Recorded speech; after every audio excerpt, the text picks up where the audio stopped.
मंदिर तोड़ा है, बोला एआई से वीडियो है। बताओ, मंदिर का टूटने का एआई था वीडियो था? बताओ, वो वीडियो वो था जो सच्चा था। और अब एक पकड़ा गया रोबोट पकड़ा गया अभी नहीं, भारत सरकार ने एआई की कॉन्फ्रेंस की, उसमें उनका रोबोट पकड़ा गया। और अभी एक कार्टून आया है मोबाइल पे, हमें किसी ने दिखाया कि रोबोट जो है वो हमारे शेर को दौड़ा रहा है। जो मेड इन इंडिया वाला शेर था उसको रोबोट दौड़ा रहा है। आप बताओ, कुत्ता दौड़ा रहा है शेर को।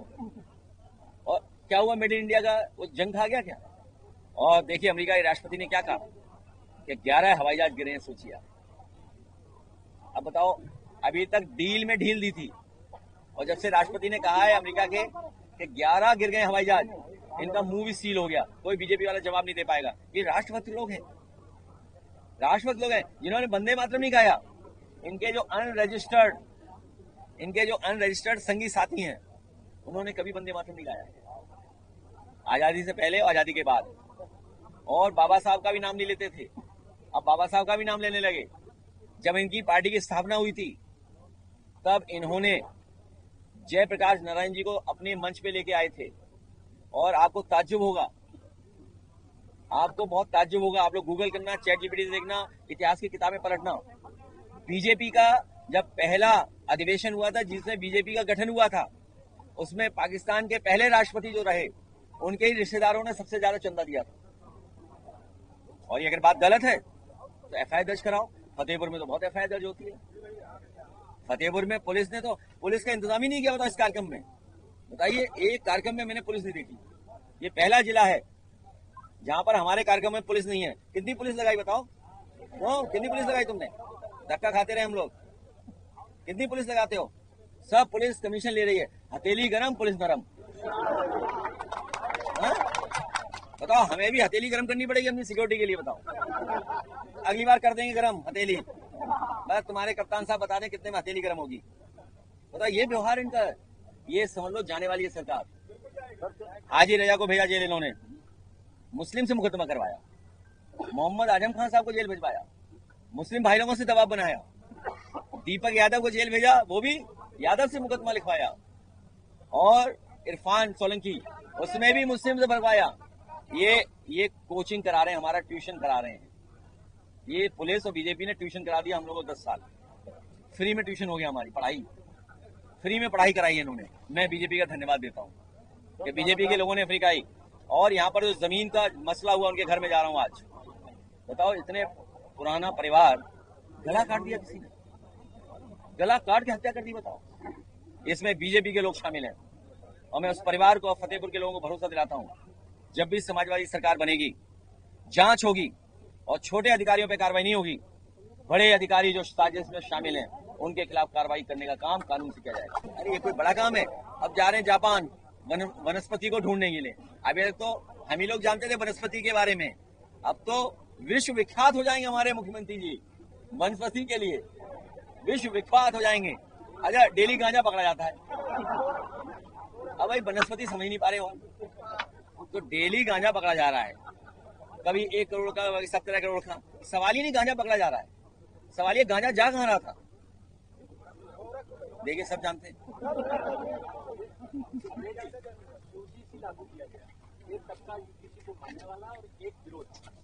समाजवादी पार्टी के जो पहला सवाल आपने पूछा था, जो मैंने जवाब दिया, वो आप समझ ही नहीं पाए।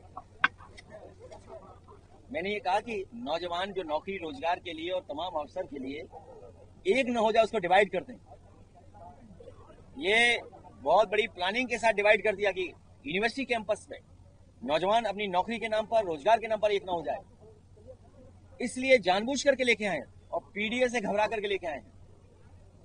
और पीडीए क्या है? पीड़ित, दुखी, अपमानित लोग। आप में से बहुत सारे लोग होंगे पीड़ित, दुखी, अपमानित, अंदर ही अंदर घुट रहे हैं कि कब वोट डालने का मौका मिले। मैं पत्रकार भाइयों को बोल रहा हूँ।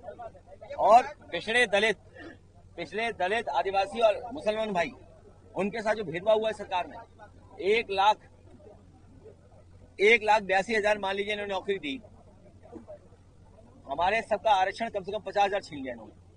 50,000 पिछड़े दलित मुसलमान नौकरी नहीं पा पाए हैं, 50,000 नौजवान। और वही आधार दिखा 68,000 में, 69,000 में। वो इसीलिए कर दिया कि पिछड़े दलित और अल्पसंख्यक मुसलमानों को आरक्षण न दिया जाए। अभी पीडीए ने इतनी ऐतिहासिक जीत हासिल की है, पीडीए के आधार पर ही हम लोग आगे बढ़ने जा रहे हैं।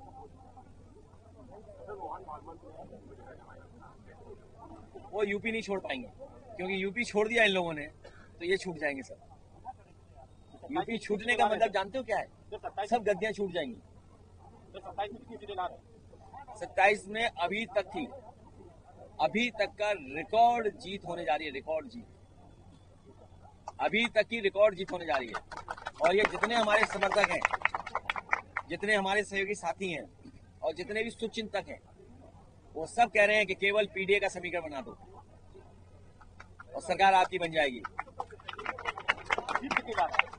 ऐतिहासिक सीटें आएंगी। अभी तो नंबर 1 पे हम लोग हैं। बीजेपी ने तो क्लियर कर दिया, पर आप क्लियर करिए। नहीं, बीजेपी कुछ क्लियर नहीं होगी। उनका डिप्टी सीएम के लिए मुंह लटकाए घूम रहे, क्या क्लियर है? नहीं, आप असली सवाल पूछ नहीं रहे कि जो डिप्टी सीएम डिप्टी लिए बनाए घूम रहे हैं, जब बताओ माफी मांगने को तैयार हैं गुरु हमारे पूज्य शंकराचार्य से, इस्तीफा क्यों नहीं देते? इस्तीफा देते हैं दोनों। उन्हें कुर्सी प्यारी है, शंकराचार्य जी और सनातन का सम्मान नहीं प्यारा है। उन्हें अपनी कुर्सी प्यारी है, स्टूल प्यारा है, शंकराचार्य का सम्मान प्यारा नहीं उन्हें।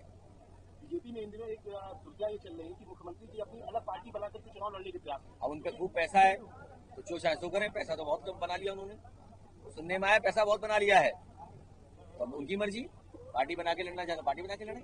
लेकिन योगी की मैंने परिभाषा थोड़ी देर पहले बताई थी, माया में रह के माया से दूर हो वो योगी, दूसरे का दुख अपना दुख समझे वो योगी, और वस्त्र पहनने से और कान छिदवाने से कोई योगी नहीं बनता। जो दूसरों का सर्टिफिकेट मांग रहे थे, उनका अपना सर्टिफिकेट कहाँ है? जो दूसरों का सर्टिफिकेट मांग रहे थे शंकराचार्य का, उनका अपना सर्टिफिकेट कहाँ है? अखिलेश जी, आरएसएस मोहन भागवत का जो दौरा हुआ है यूपी में, किस तरीके से देख रहे हैं आप? कोई पहली बार घूम रहे हैं वो, लेकिन वो एक देखे गए हैं आपको सलाह। हालांकि बुरा न मानो तो मैं पूछ लूं, आपकी शादी हो गई? कितने बच्चे हैं? सिंगल? 2 और कर सकते हो।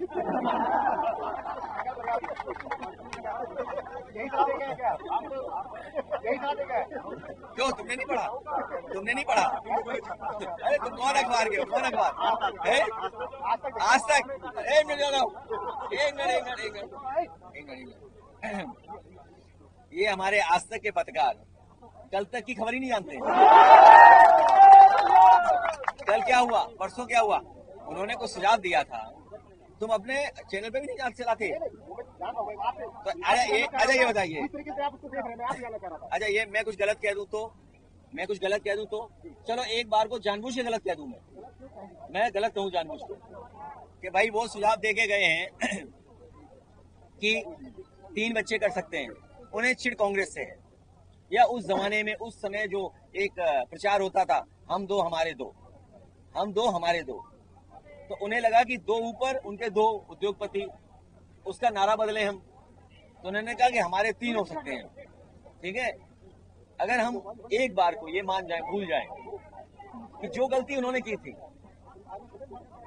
और हिंदू मैरिज एक्ट अगर वो हट जाता, तो क्या वो एक बार को ये भी कहेंगे कि 3 शादी कर लो, 4 शादी कर लो, 2 कर लो शादी? भाई अगर आप 3 बच्चे के लिए कह रहे हो और चीन कहता है कि हमारे 1 बच्चा हो, और अभी फ्रांस के राष्ट्रपति ने कहा कि हम एक वो क्लब बना रहे हैं जिसमें कि बच्चों को मोबाइल पर इतना समय नहीं गुजारना है, क्या भारत उस क्लब में शामिल होगा?